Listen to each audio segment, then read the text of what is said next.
নমস্কাৰ প্ৰথমে আপোনালোক সকলোকে মোৰ ইউটিউব চেনেলত স্বাগতম জনাই আৰম্ভ কৰিব লৈছো দিনটোৰ কেইবাটাও গুৰুত্বপূৰ্ণ খবৰ। আজি হৈছে 12 ডিচেম্বৰ দিন শুকুৰবাৰ আৰু এনেবোৰ গুৰুত্বপূৰ্ণ খবৰসমূহ নিতৌ চাবলৈ আমাৰ এই চেনেলটো সাবস্ক্ৰাইব কৰি ভিডিঅ'টোত এটাকৈ লাইক কৰি দিব। দিবলৈছো আজিৰ প্ৰথমটোৰ ব্ৰেকিং নিউজ। জবিনৰ ঘটনাৰ চাৰ্জশ্বিটত কি তথ্য পাব?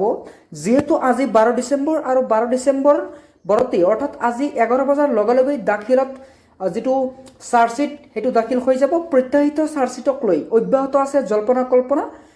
মুখ্যমন্ত্ৰী হিমন্ত বিশ্ব শৰ্মাই যেহেতু মন্তব্য কৰিছিল 12 ডিচেম্বৰত সকলো তথ্য ওলাই পৰিব জুবিন গাৰ্গৰ লগত আসলতে কি ঘটনা সংঘটিত হৈছিল, কোনে হত্যা কৰিছিল নে দুৰ্ঘটনা আছিল, সেই সমূহ আপোনালোকে জানিব পাৰিব এইটো ভিডিঅ'ৰ জৰিয়তে। গতিকে ভিডিঅ'টো প্ৰথমৰ পৰা শেষলৈকে চাব। ছিংগাপুৰ ঘটনাৰ পৰা জবিনৰ প্ৰতিটো ঘটনা লিপিবদ্ধ হ'ব চাৰ্জশ্বিটত। ইতিমধ্যে ঘটনাৰে জড়িত ব্যক্তি কাৰাগাৰত বন্দী হৈ আছে আপোনালোকে জানে। গতিকে জবিনৰ চাৰ্জশ্বিটত আহিব পাৰে বহুতো নজনা কথা। আৰক্ষীৰ ৰাডাৰত ইতিমধ্যে আছে বহু ব্যক্তি, গতিকে সকলো ওলাই পৰিব আৰু 11 বজাৰ লগে লগে। পৰৱৰ্তী খবৰ, কোনো ধৰ্মৰ বিৰুদ্ধে মন্তব্য কৰিলেই আপুনি পৰিব নিশ্চিতভাৱে বিপদত। হয়, ঠিকেই শুনিছে। আৰু বিপদত পৰিব আপুনি 10 বছৰ জেল, লগতে 50,000 টকা আপোনাক জৰিমনা বিহিব পাৰিব।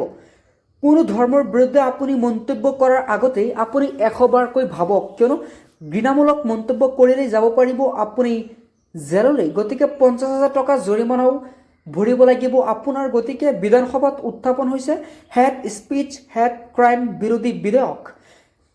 কৰ্ণাটকৰ কংগ্ৰেছ চৰকাৰে সদনত উত্থাপন কৰিলে এইবাৰ নতুন বিধেয়ক। গতিকে বিধেয়কৰ জৰিয়তে ঘৃণামূলক মন্তব্যকাৰীক উচিত শাস্তি দিয়াৰ লক্ষ্য কৰি লৈছে। ঘৃণামূলক মন্তব্য কৰিলে হ'ব কঠোৰৰ পৰা কঠোৰতম শাস্তি। এবাৰ BTCত 50,000 মহিলাই লাভ কৰিব অৰুণোদয়। আজি 11 বজাৰ লগে লগেই 12,000 মহিলাক দিয়া হ'ব চেক। BTCৰ লাখ লাখ মহিলাসকলৰ বাবে এটা খুবেই ভাল খবৰ, কিয়নো 50,000 হিতাধিকাৰীয়ে লাভ কৰিব অৰুণোদয় আঁচনিৰ 1250 টকাকৈ। 12,000 মহিলাক BTCত বিতৰণ কৰা হ'ব চেক। প্ৰতিগৰাকী মহিলাই মাহে লাভ কৰিব 1250 টকাকৈ ধন। প্ৰতিগৰাকী দৰিদ্ৰ মহিলাই লাভ কৰিব এই অৰুণোদয় আঁচনিৰ ধন। পৰৱৰ্তী খবৰ, অৰুণাচলৰ ভয়ংকৰ পথ দুৰ্ঘটনাত অসমৰ 14 জন শ্ৰমিকৰ কৰুণ ঘটনা সংঘটিত হৈছে। যিহেতু অৰুণাচলত কাম কৰাৰ সূত্ৰে গৈছিল অসমৰ 14 জন যুৱকে আৰু এটা ভয়ংকৰ দেহ কঁপাই যোৱাৰ পথ দুৰ্ঘটনাত মৃত্যু হোৱাৰ খবৰ আহি পৰিছে। গতিকে এই ঘটনাক লৈ ৰাজ্যৰ মুখ্যমন্ত্ৰী ডক্টৰ হিমন্ত বিশ্ব শৰ্মাই শোক প্ৰকাশ কৰিছে। নিহত তিনিচুকীয়া জিলাৰ প্ৰশাসনৰ সৈতে মুখ্যমন্ত্ৰীয়ে কৰিছে এক বিশেষ যোগাযোগ। উদ্ধাৰৰ কাৰ্যৰ বাবে সকলো প্ৰকাৰে সহায় সমৰ্থন কৰি আছে এতিয়া প্ৰশাসনে। গতিকে টুইট কৰি জনাইছে মুখ্যমন্ত্ৰীয়ে। জুবিন গাৰ্গৰ ঘটনাৰ চাৰ্জশ্বিট পানীৰ নহৰকা হ'ব লাগিব। এইবাৰ জুবিন গাৰ্গৰ মৃত্যুৰ ন্যায়ৰ দাবীৰে উত্তাল হৈছে ৰাজ্যবাসী। SITৰ চাৰ্জশ্বিট দাখিলৰ পূৰ্বে প্ৰতিবাদত লিপ্ত হৈছে অসমীয়া যুৱ মঞ্চই। জুবিন গাৰ্গক ন্যায় দিয়ক এই মন্তব্য কৰিছে। জুবিন গাৰ্গৰ হত্যাকাৰীক শাস্তি দিবই লাগিব বুলি ক'লে।